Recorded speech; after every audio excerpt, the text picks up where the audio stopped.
Persuasion by Jane Austen for intermediate and upper intermediate levels. Chapter 4 Limages. A week later, Captain Wentworth went to Limages to see his friend Captain Harville. When he returned, he described the beauties of the town and surrounding country to his friends at Uppercross. They all decided to go to Lyme for 2 days and stay at the inn. Charles, Mary, Anne, Henrietta, Louisa, and Captain Wentworth. When they arrived, they went to the inn, and then Captain Wentworth took them to Captain Harville's house. Captain Harville was a tall dark man, who had been seriously injured in battle 2 years before. His face was kind and friendly, but his injuries had aged him, and he looked much older than Captain Wentworth, although they were in fact the same age. He lived with his wife, his children, and his friend Captain Benwick, who had been an officer on the Laconia when Frederick was captain. Captain Benwick had been engaged to Harville's sister Fanny, but she had died while Captain Benwick was at sea. Ever since, he had lived with the Harvilles as a member of the family.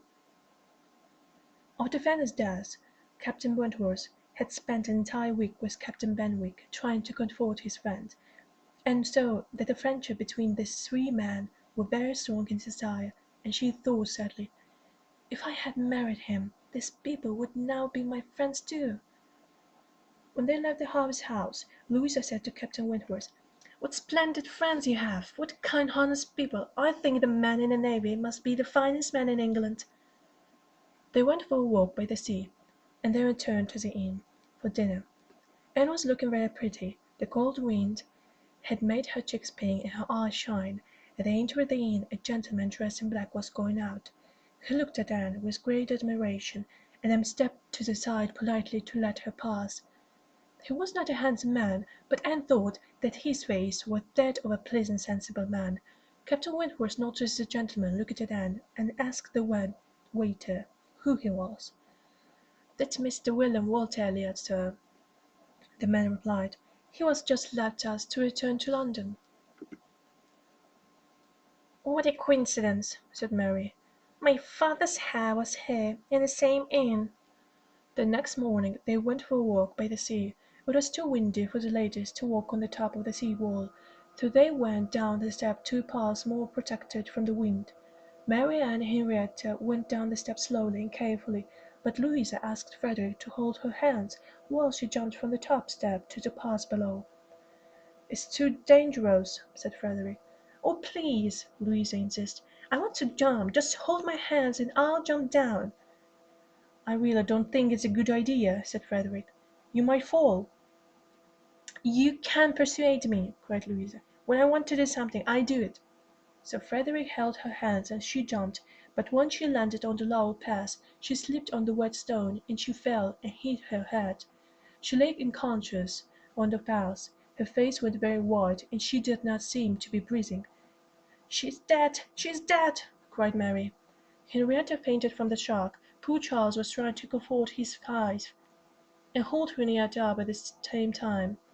Frederick, on his knees by Louisa's side, cried out, "Will someone help me?" Anne came up to Charles and put her arms around Henrietta and Mary and said, "Charles, go and help the captain, quickly. I can take care of Mary and Henrietta." Frederick looked up at Charles and said, "What shall we do?" "Go and get the doctor," cried Anne. "You're right," said Frederick. "You go and find Dr. Charles. I'll wait for you here." "Shouldn't we take her to the inn and wait for the doctor there?" asked Anne. "Good idea," said Frederick. "Oh, wait, Harvey's house is closer. I'll tell her there. Charles, bring the doctor to Harvey's house." Charles ran off to find the doctor, and Frederick carried Louisa to his friend's house, and Anne, with the help of some local people, followed with Mary and Henrietta. Half an hour later the doctor told them that Louisa's injuries were not serious. "Someone must go and tell her parents what has happened," said Frederick. "Please, will you go, Captain?" said Charles. "I want to stay with my sister." "Certainly," replied Frederick. "I would take the other ladies home, but I see Anne should stay here with you. There is no more capable than Anne." "Nonsense!" said Mary. "I should stay with my husband and his sister. Anne can go home with you." And so it was decided. Mary and Charles stayed at the Harvey's house with Louisa, while Anne, Henrietta, and Frederick took the inn's carriage to Uppercross. In the carriage, Frederick spoke mostly to Henrietta. Anne sat quietly beside him and listened. And one he said, I should have stopped her, I should have insisted. But dear sweet Louisa has such a strong character, she won't be persuaded by anyone, and wondered whether he now questioned the opinions he had expressed so confidently behind the hedge. Perhaps now he realized that, like other qualities of the mind, strength of character should have its proportion and limits. As they approached Uppercross, Henrietta fell asleep. Frederick then said to Anne, in a low voice, I've been thinking about what we should do when we get there. I think it will upset Henrietta too much to be present when I tell her parents. Do you think it's a good idea for you to stay with her in the carriage until I've told them? Yes, I do, whispered Anne. She was very glad that he had asked for her opinion, very glad that he valued her, thought her capable and treated her as a friend. It was a great pleasure to her. When they got to the great house, Frederick went in and told Mr. and Mrs. Musgrove what happened. Then he came back to the carriage and helped Henrietta into the house.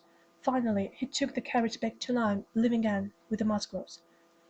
The next day Anne received a letter from Lady Russell saying that she was now home in Kellynch, inviting Anne to come and stay with her. Anne wrote back and told Lady Russell about the accident at Lyme. I'm so glad that you are home. As soon as Mary and Charles get back from Lyme, I'll pack my bags and come to your house. She was glad. She had missed her friend, but at the same time she was worried. What would Lady Russell think of me spending all the time in Captain Wentworth's company? 2 days later she was at her friend's house. "How pretty you look, my dear!" cried Lady Russell when Anne walked in. "I haven't seen you look so well for years." Anne was pleased. She remembered the look of admiration that William Walter Elliot, her father, had given her at the inn while he was living. "Perhaps I will am pretty again," she thought. Lady Russell sat down beside Anne and said, "I hear you've been spending a lot of time with Captain Wentworth." She sat waiting for an answer. "Yes," replied Anne, trying not to seem agitated. "He came to see the Musgrove almost every day, so of course I saw him often. I think he is in love with Louisa." "Really," said Lady Russell, and she thought, with angry pleasure, how can a man who once appreciated the value of Anne Elliot, now 8 years later possibly be charmed by Louisa Musgrove? "Well," Lady Russell continued, "Admiral and Mrs. Croft have gone to visit friends in the north, so he probably won't come back to his neighbourhood. I think Mrs. Croft said he was going to stay with his brother at Shropshire." "Oh," said Anne.